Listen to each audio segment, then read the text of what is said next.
Hey everyone, welcome back to the channel. I'm Clean Sanchez, and today I want to talk to you about something that really surprised me. It's a show called The Chosen, and why it really hit me in the way I didn't really expect. But before we jump in, I want to say this up front. I know a lot of you guys are new coming into my channel. I am a variety content creator, so if there's something in my mind, it's the content I'm going to do. I don't stick to just gaming or comic books or baseball or whatever. I do different types of things, and this video today is an example of that. So, I'm just a guy who stumbled across a bunch of content, including this show, and I felt something real, and I'm here to talk about it. And if that sounds cool to you, just hit that subscribe button, drop a like, and let's dive in. So what is The Chosen? It's a multi-season series about the life of Jesus Christ and the people who knew him. But unlike most adaptations, this one feels grounded. It feels human. It feels real. It's not stiff or preachy. It's not character-driven storytelling. And that's what hooked me. It's created and directed by Dallas Jenkins, and I gotta say, I really respect what Dallas has been doing. His work ethic seems totally in sync with what production of this scale demands, and his faith feels very steady, solid, and enduring. And what I admire even more is how well spoken he is in interviews. Even when people criticize him or the show, he stays honest, respectful, and grounded, and he creates a space where actors from many different beliefs, traditions, and backgrounds come together. And that kind of openness, that really matters. That's leadership. I also want to shout out some other shows in this space that I'm looking forward to, like The Promised Land. It's an upcoming comedy series filmed in a documentary style, kind of like The Office. And it follows Moses and his family as they lead the Israelites from Egypt to the Promised Land, all while dealing with the hardest part of the journey.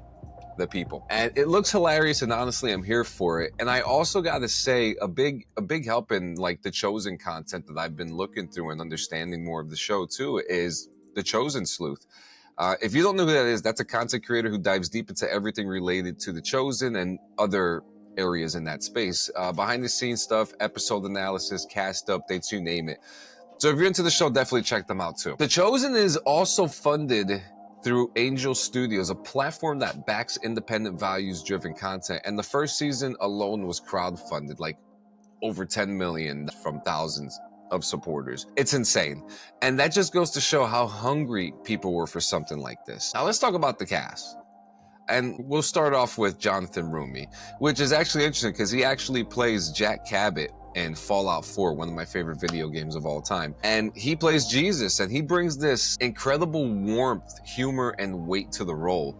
He never feels like a caricature. He is just Jesus in this world. Shahar Isaac as Simon Peter is very raw, impulsive, but deeply layered, and his performance is one of the most emotional anchors of the entire series.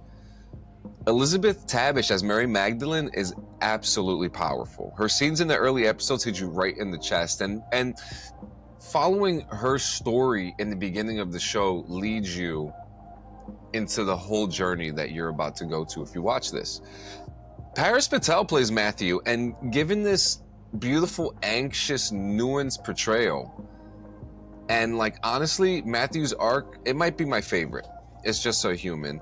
And I also gotta throw some light over to Noah James as Andrew, Abe Martell as Big James, Ala Afi as Simon Z. They're all great. Every single one adds something rich to the story. But then we also have Jordan Walker Ross as Little James, and in real life he was born with cerebral palsy and scoliosis, which causes a noticeable limp, which you can see in the show, and the show doesn't shy away from that. They actually write it into his character.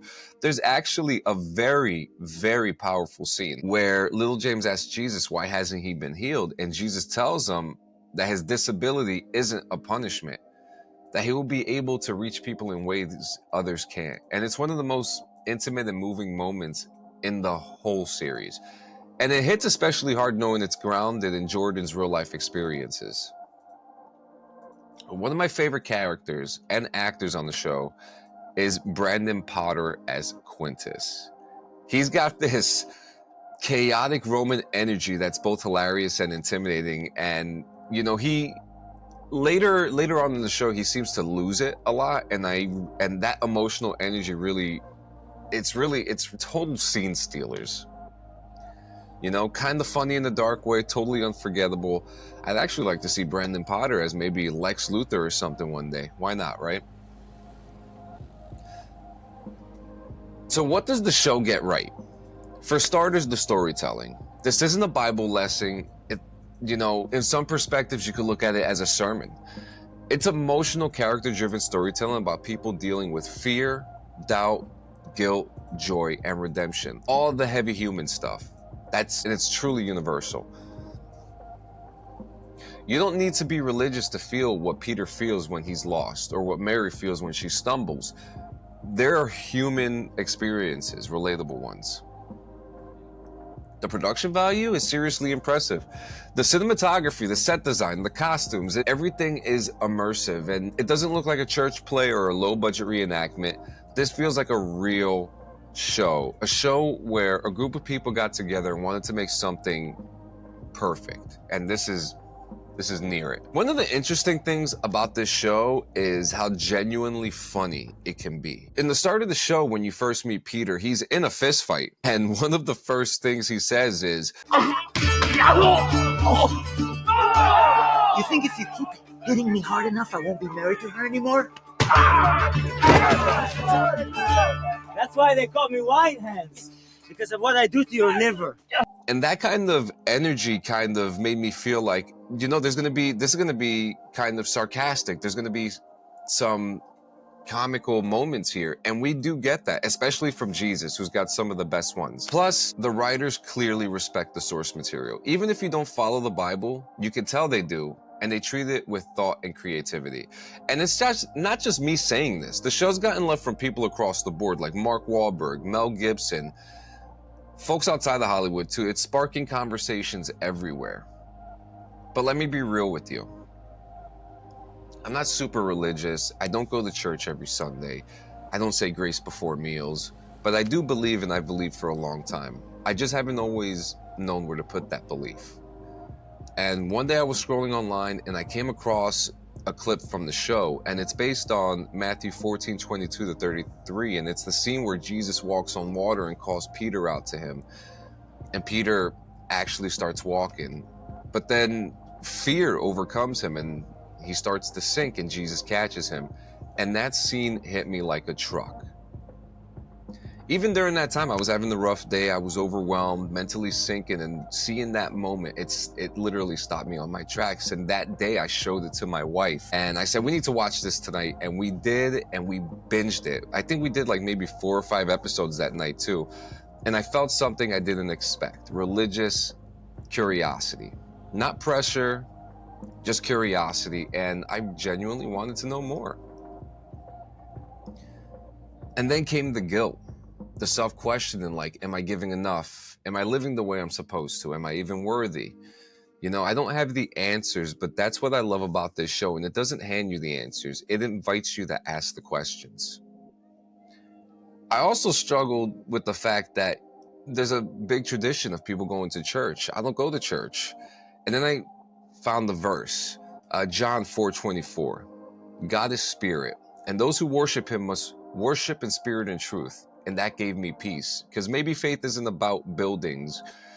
It's about being honest and about being open. And as someone who learns visually, The Chosen reached me in a way sermons never have, and it made the story feel alive to me. So yeah, that's where I'm at. I'm not here to convert anybody. I'm not here to tell you what to believe. I'm just sharing something that hit me, something that made me feel less alone, connected, and honestly a little more hopeful.